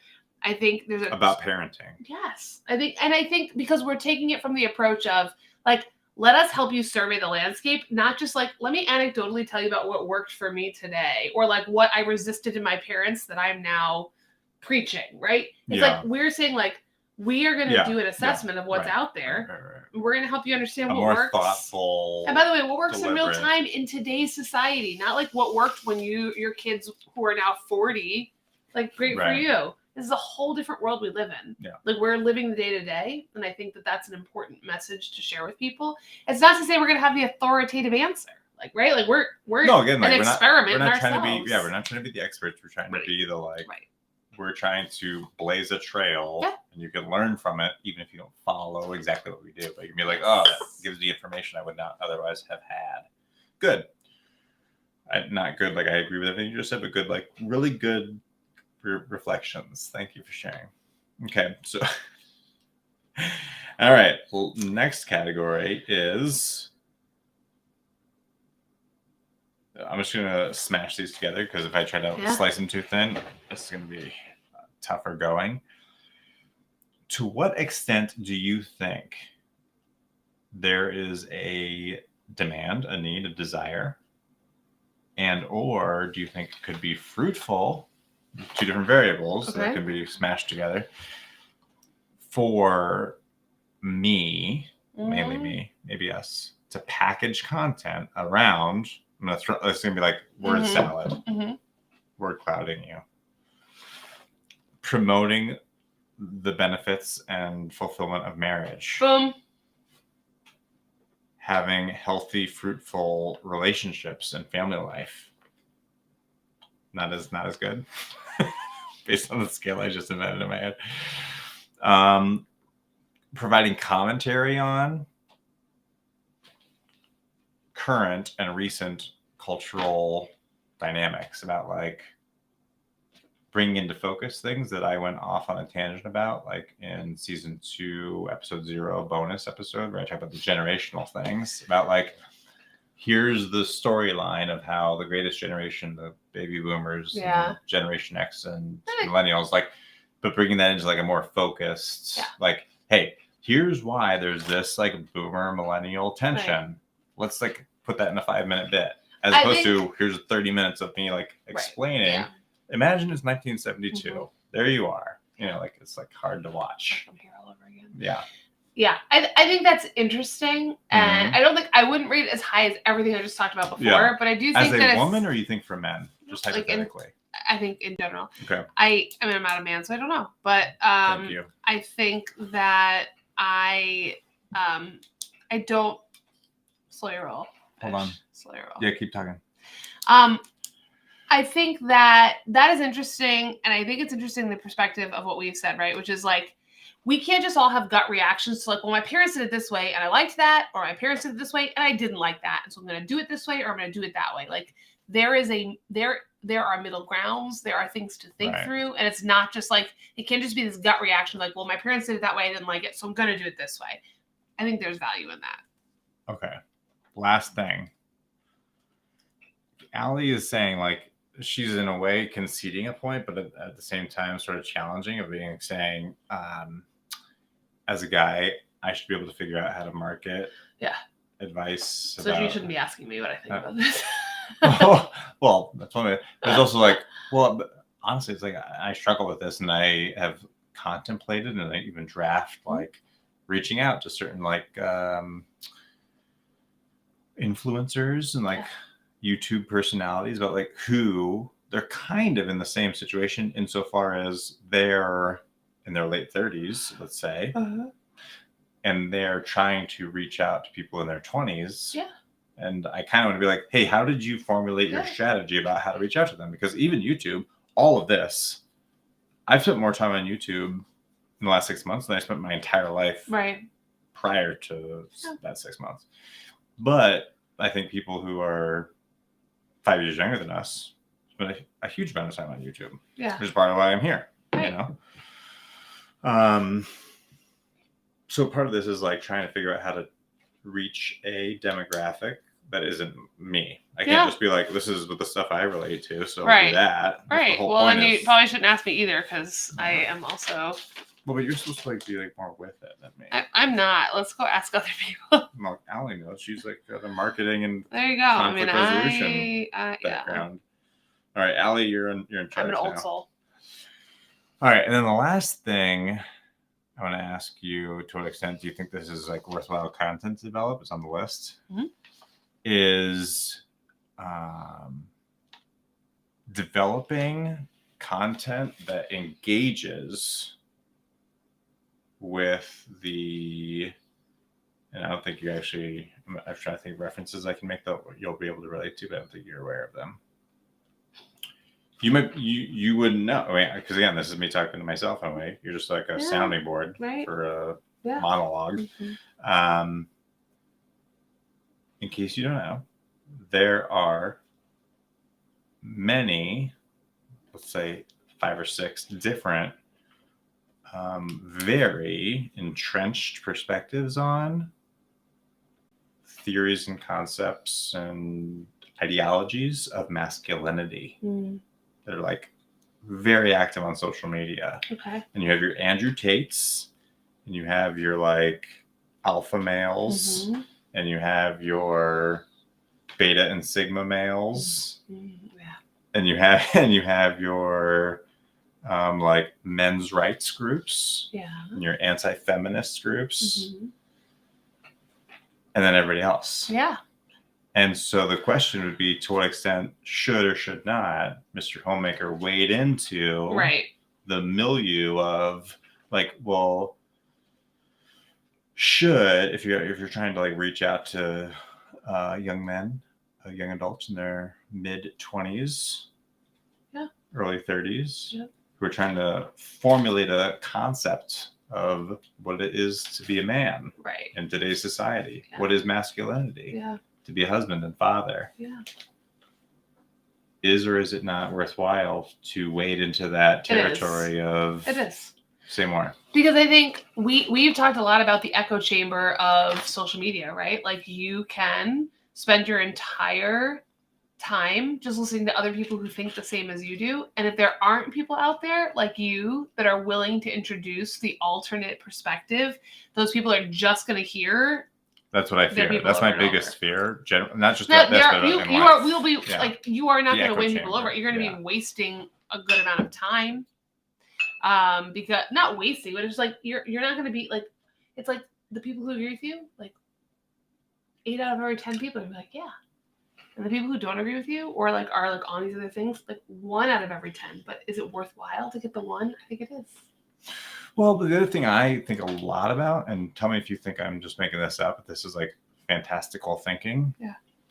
Is that for every 10 people who are like really vocal, particularly on social media, there's 100 or 1,000 people who are like observing or listening. I would agree. And they're like in the audience of the debate. Yeah. They're not on the stage debating. Right. But if there's nobody on the stage presenting the counterpoint, then they're like, well, these are apparently my options. I either am Andrew Tate or I'm a feminist. Right. And I'm not saying one of those is better intrinsically than the other, but I'm just saying if those are your only 2 choices, then I think you're right. I don't like, I mean, again, like, I think it is within reason, right? Like, we cannot spend our lives, like, trying to, like, you know, try to convert Andrew Tate. One person, like, Andrew Tate. My goal is Andrew Tate. Sure. I don't even know who that is.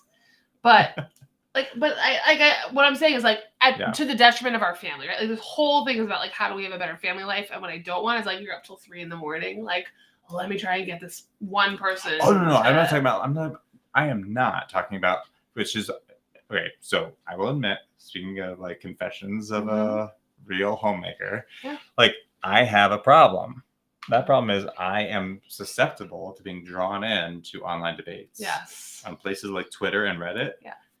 I will try with the best possible intent to be like, I'm genuinely interested. Yeah. As I say it, it's hard to beat it. I'm like, I want to frame a question and I'm interested in like gathering a diverse set of perspectives. But like, what do people think about this? Yeah.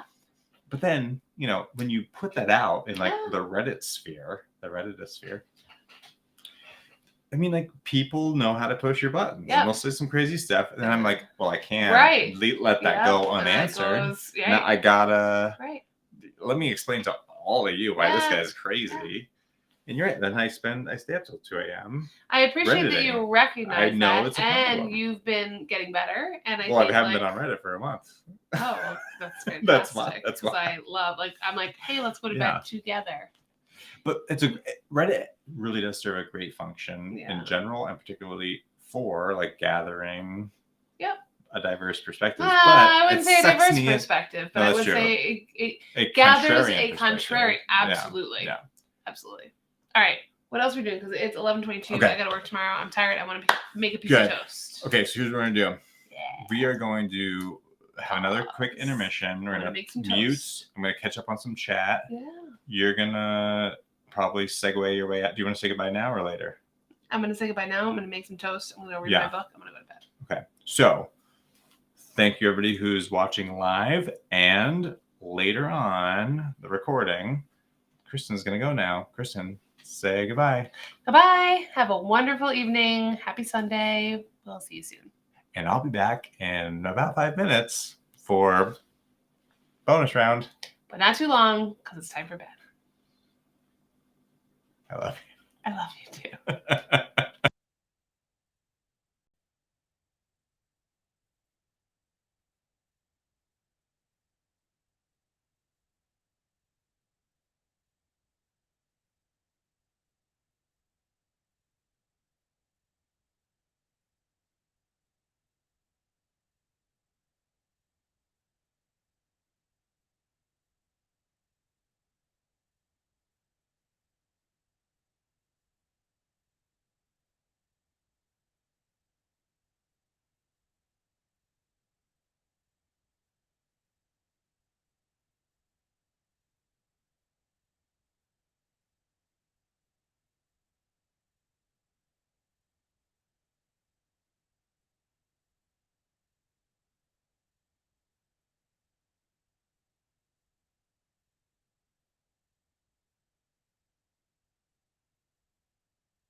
Right now.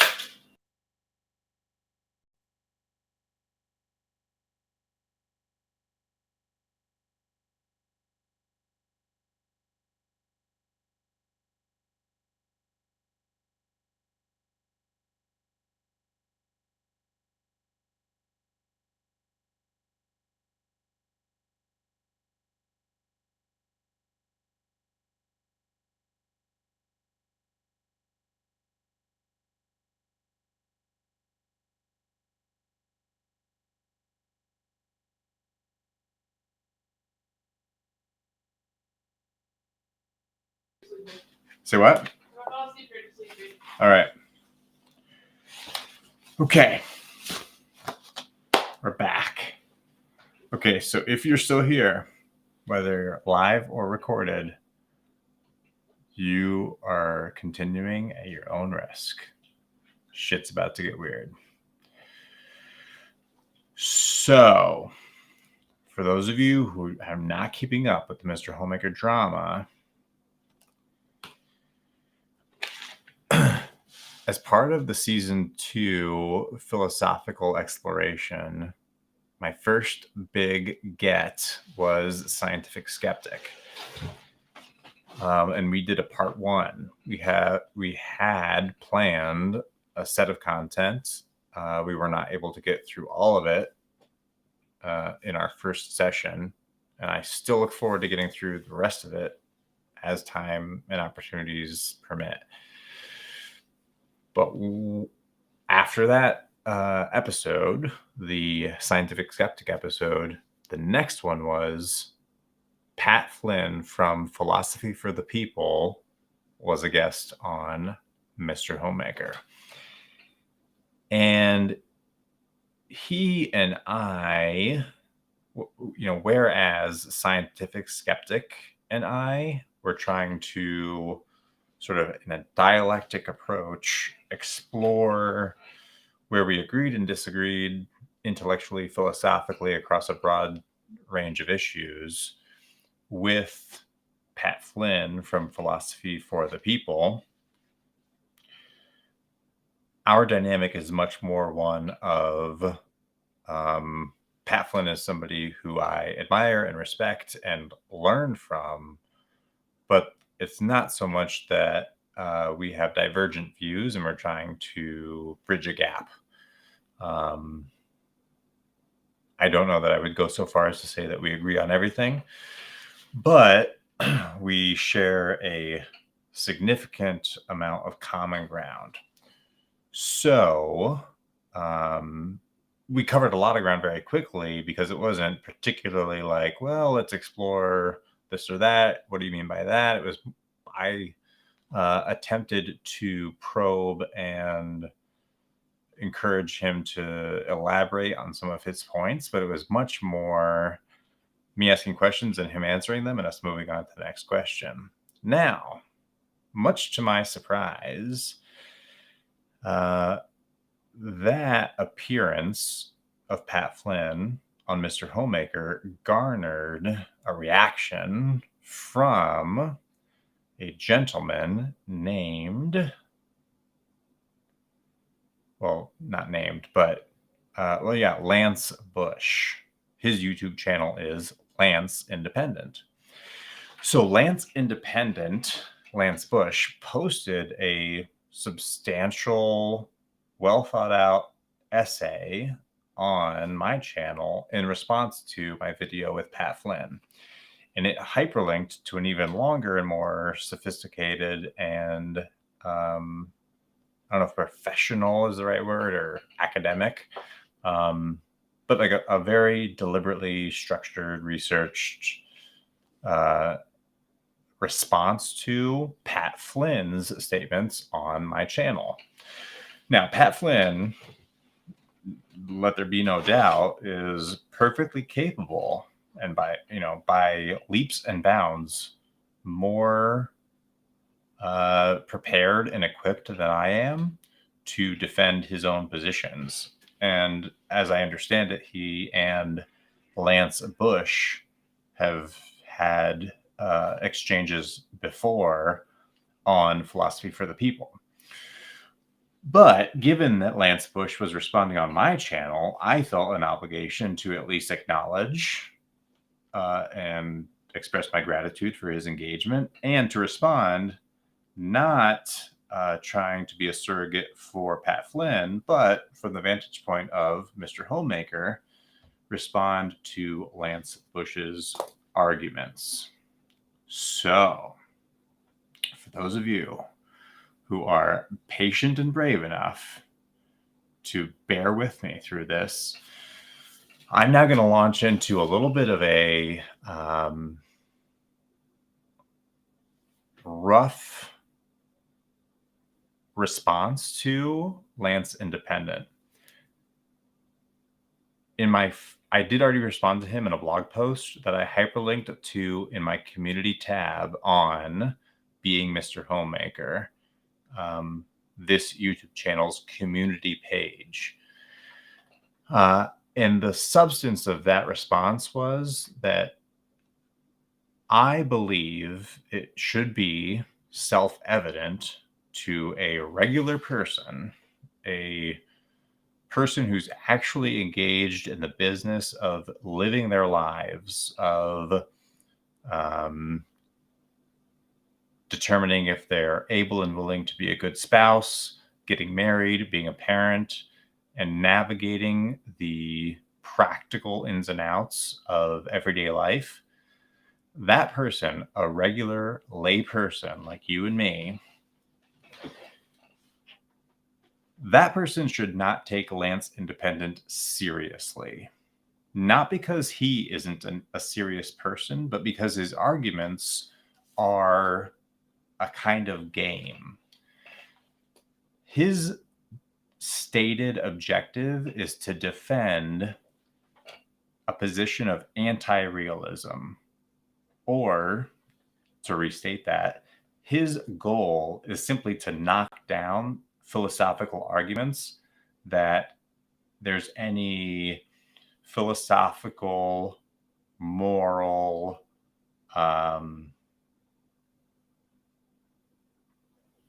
stance independent or objective norms to which all rational beings, all people, have some obligation to conform.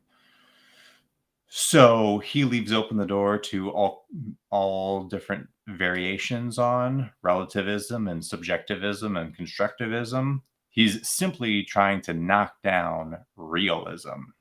So he's an anti-realist. And the argument that I make in my initial blog post is, hey, for regular people who aren't in the game of academic, philosophical rhetoric and debate, you shouldn't get distracted by this. And one of the metaphors I draw is as a fan of the board game Risk. If you play the board game Risk, you will reference countries and continents and even, Napoleonic warfare strategies that the words you will use refer to things that have or do exist in the real world. But it would be a significant intellectual error for you to try to translate the strategies and concepts that you employ in this board game to your real life. And the specific example I use is, this is a little bit of inside baseball, but I hyperlink to a good article on this in my blog post, is that if you're a good or familiar with the board game Risk, you'll know that the continent or country of Australia has a statistically significant advantage when it comes to who ultimately wins the game. And if you based your real world global political strategy on the board game of Risk, and you were the Prime Minister of Australia, you would think it was in your country's best interest to start building an empire by invading Asia. But as I say those words out loud, I know, and you know, that that's ridiculous, because even though the board game Risk has the same continents and the same layout and some of the same principles that we would associate with at least Napoleonic warfare, you and I both know that translating those concepts and those strategies in the board game to real life would be idiotic. And again, no offense intended to Lance Independent, but I give him a lot of credit for being very good at the game of academic, philosophical rhetoric and debate and structuring an argument. And in this artificial environment, walking people down a path to believe Australia should rule the world. Great. And if you're interested in like that kind of artificial game, then so be it. What I fear and what I, in the context of the Mr. Homemaker channel, want to, warn against is one ought not be led astray by people who are playing artificial games if you're in the business of living a real life. So that was part one. That was my first blog post that's already been published. Let me pause there and see what Allie has to say about this so far. I would say what's in the chat, except I know that what's in the chat is comments from Allie. So let's take a quick pause.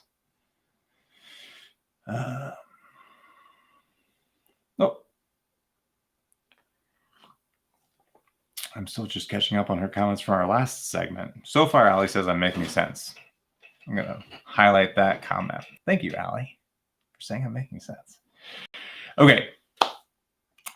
So part one was me saying, hey, if you're a regular person like me, because you're on my channel and you're not on Philosophy for the People, where there might be a lot of, undergrad and even master's degree philosophy types, or you're on Lance Independent, he's, again, to his credit, I'm not knocking him personally, but, he is a philosophy and psychology academic. That is his basis for his channel and his views, and more power to him. I'm just trying to argue, as of my response, the first part of my response in my blog post, we should warn people against confusing that academic terminology with real life terminology. Okay. So that was part one. Now, in part two, which I've 80% drafted and meant to publish, like 2 weeks ago. But again, reference back to timestamp 2 minutes where we talk about the plight of stomach viruses. I'm a little behind schedule. So part two is me saying, hey, if you've stumbled upon this in the course of reviewing Mr. Homemaker and you weren't sufficiently warned off by me saying, hey, unless you're an academic, don't worry about this anti-realism stuff because it's, a distraction and sort of artificial. If that wasn't satisfying, you're like, well, I'm thinking more about it. So part two is to be published, about to be, okay, Allie's asking, can I sum up his argument? Okay. That's a great question, Allie. Can I sum up his argument? I think I can. Let me pull up his post real quick. And he said, before I go on to part two, I'll provide a synopsis of part one.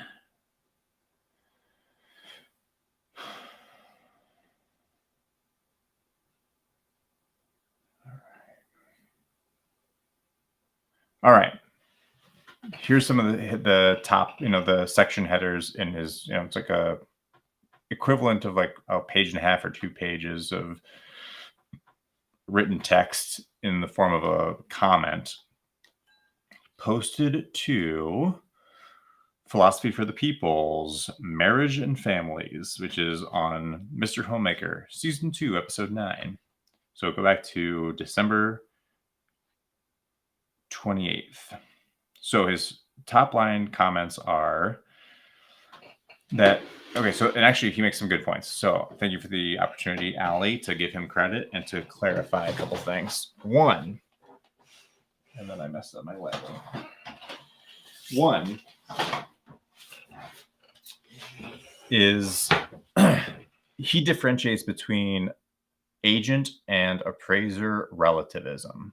So his criticism, I'm going to turn this off because this is weird.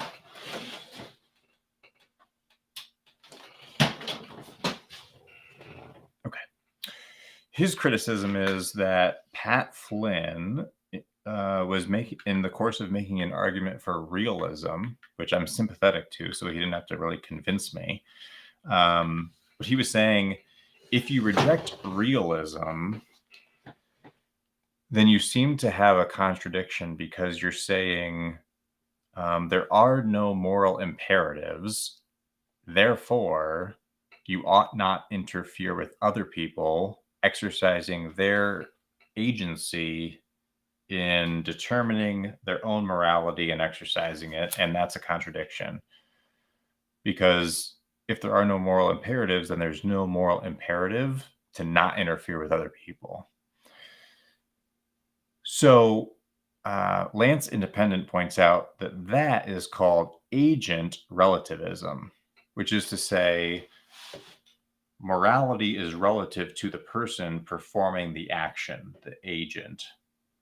And Pat Flynn's criticism applies to that. If your view of morality is such that whoever's performing the action, their own moral standard is the only relevant moral standard by which you can evaluate whatever actions they take, then it is incoherent for some other person to judge that agent's actions because their own moral standard is the only standard by which you can evaluate it.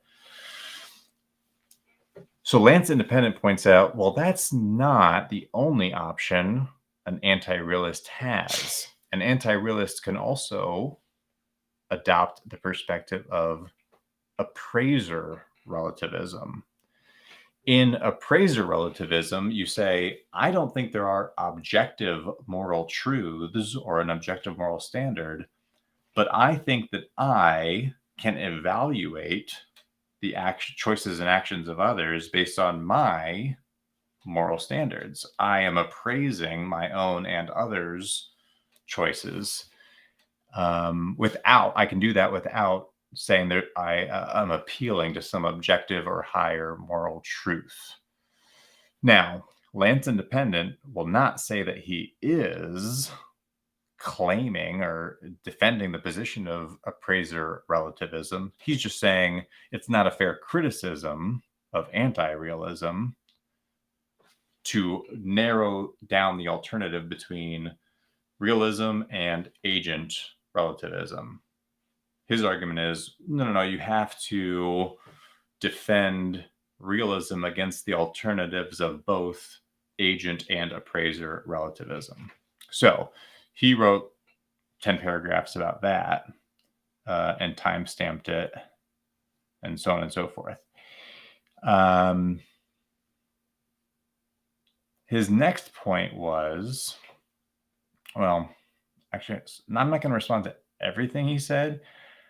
Well, no. So I'll point it out. So his second point was, and again, I think this is a little bit inside baseball if you're like an academic philosophical, like you're like an actual philosophy academic. Lance Independent seems to be intent upon defending anti-realists in the academic arena. And essentially his second argument is it's not fair to characterize anti-realists as extremists.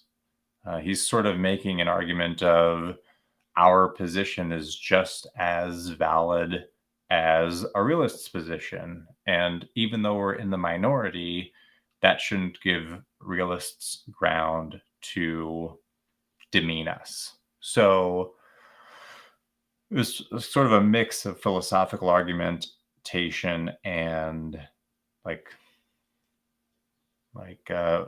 minority advocacy in his second point. In his third point, he says that Pat Flynn said, if you deny moral realism, you have no reason to also deny epistemic normativity. Okay, so essentially, Pat Flynn's position was he's articulating the position that realism, as in moral realism, as in there are objective moral truths that exist independent of anyone's subjective experience or perspective. Pat Flynn's argument that he articulated in our interview is those things exist objectively. They are real. He's a moral realist. And furthermore, he would say if morality is real, then so too does the normativity, the necessity, the requirement to comply with, let's say, formal logic. If A, then B, A, therefore B. Now, according to Pat Flynn, that's a normative standard. If you and I agree that that formulation of premises and conclusions are sound and that we're obligated as rational beings to ascend to the truth of the conclusion if we agree to the premises, that's also normative. And so from Pat Flynn's view, you can't separate these things and say, well, yes, we're all obligated to subject our own intellect and wills to the normative pressure of formal logic. Yes, we are all subject to that, but we're not subject to moral realism. Pat Flynn's position is that's an incoherent position to hold. You're either a realist, both as it pertains to morality and to logic, or you're an anti-realist in both cases. And so his criticism, I hope I'm saying this well, his criticism of Lance Independent would be, if Lance Independent is an anti-realist as it pertains to morality, then he cannot maintain that position without also saying he's an anti-realist as it pertains to logic and philosophy and science and any other like normative compulsory set of standards for thought, decision, or action. Now, Lance Independent said, essentially his counterpoint was, as an anti-realist, I can simultaneously reject any obligation on my part that is imposed from the outside to adopt or comply with a moral standard. And as an anti-realist, I can reject any externally imposed standard for logic and philosophy and science. But nevertheless, despite denying the existence of any external standard, I, the anti-realist, can still choose sort of my own volition, based on my own desires and goals. I can say, well, yeah, I don't think there is an objective moral or philosophical standard, but I still choose to adopt one just for my own purposes, based on my own desires and goals. So in my post and his posts and some other places, like we get into that a little further, but basically his counterpoint to Pat Flynn is not to say Pat Flynn is wrong in his logic, but to say Pat Flynn is wrong in the like sort of mortar of the bricks of his logic. Because again, and I will get into this honestly in the third part, foreshadowing, is Lance Independent is essentially using the same concepts and terms and the same logical framework to arrive at a slightly and importantly different conclusion but in my view, one that muddies the waters more than it clarifies it. All right, so there's one more point, but let me take a quick pause and see how we're doing. All right, Allie says as of, oh, hey, she's still there. Okay, hey, great. So far, so good. Allie approves, and that's good enough for me. So, all right, let's see if there's anything else I want to say before I move on. No, so the remainder of his post on my my video was, I think, just conclusion and summary. So I'm going to take a quick sip of my cocktail, and maybe you can get a glass of water, and I'm going to wrap this up. Stand by.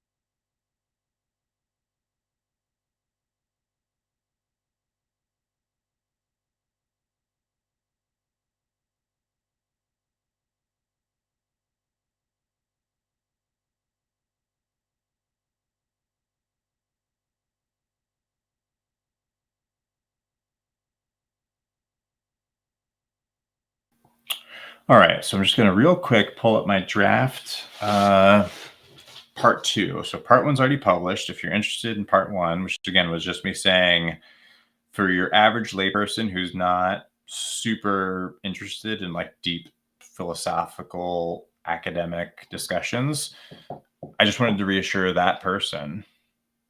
If you saw Lance Independent's comment, don't worry about it. Just move on with your life. Like, I think honestly, that's the best advice for your average person on the street. But I do want to share for those of you who are still with me, because essentially you're the people who are not satisfied with that answer. And so for those people, I wanted to provide a follow-on. And that's going to come down to 2 parts. I thought it would be a 2 parts overall, but my person on the street thing was part 1. And then as I tried to write part 2, it became too complex, and it became clear to me it had 2 sub parts. So I'm really going to do a 3-part response. So right now, I just wanted to do a quick preview, sort of, what do you call it? Foreshadowing, or like a sneak peek of part 2. And Allie, you can tell me what you think. As a matter of fact, I can do that. I'm going to share it. Okay, let me figure it out. Bear with me. We're going to figure this out. And I'm going to share the screen. This is huge. This is a big milestone for me, technically. I'm going to share my screen.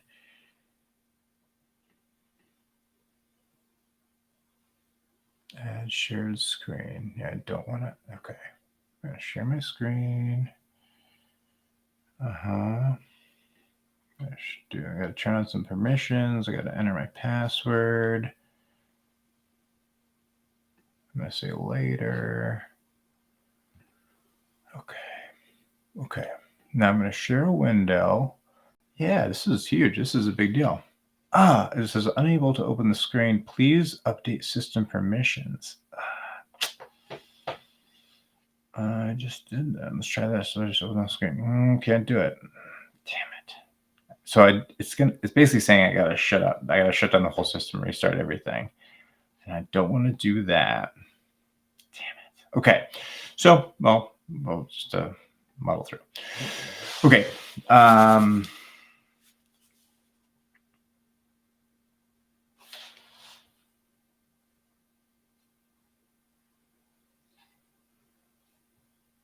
Trying to figure out a better solution, because honestly, now that I'm thinking about it, this is not going to work. It's not going to be good presentation material.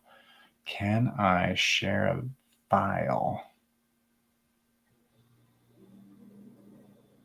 All right, we're going off the grid. I'm going to shut it down. I'm going to re-enter, and I'm going to share the screen because I'm desperately interested to share my screen. I'll be right back. So let's try it.